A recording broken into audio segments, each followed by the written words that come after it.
আসসালামু আলাইকুম বিয়াস, কেমন আছেন আপনারা? আশা করি সবাই ভালো আছেন। তো নতুন একটা কোয়ালিটি প্রবলেম নিয়ে একটা ভিডিও আপনাদের উদ্দেশ্যে তৈরি করছি। এই কাপড়টা 18 গেজের উপরে করা, 18 গেজের অটোম্যান 12 ফিটারের। তো যে কাপড়টা আপনারা দেখতেছেন, এই কাপড়টা দেখেন মাঝে মাঝে সেলাবের মতন কালো দেখা যাচ্ছে, মানে মনে মোটা সোটা ভাব দেখা যাচ্ছে। মূলত কিন্তু এখানে কোনো মোটা সুতা অথবা ছেলাপের কোনো সুতা টাউন ইউজ হয়নি।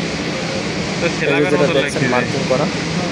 তো এটা এই সমস্যাটা আমরা ফেস করছি এবং এটা ঠিকও করছি। কীভাবে ঠিক করতে হয় আমি পরবর্তী ভিডিওতে এটা আপনাদেরকে দেখাবো। তো আমার এই ভিডিও যদি আপনাদেরকে ভালো লাগে তো অবশ্যই আপনারা লাইক শেয়ার কমেন্ট করবেন। আপনারা দেখছেন তো কীভাবে যাচ্ছে এবং এটা টান দিলে আবার ঠিক হয়ে যায়। এখানে কিন্তু 75 লিটার পলাস্টার প্লাস 30 সিঙ্গেল সুতা ইউজ হয়েছে।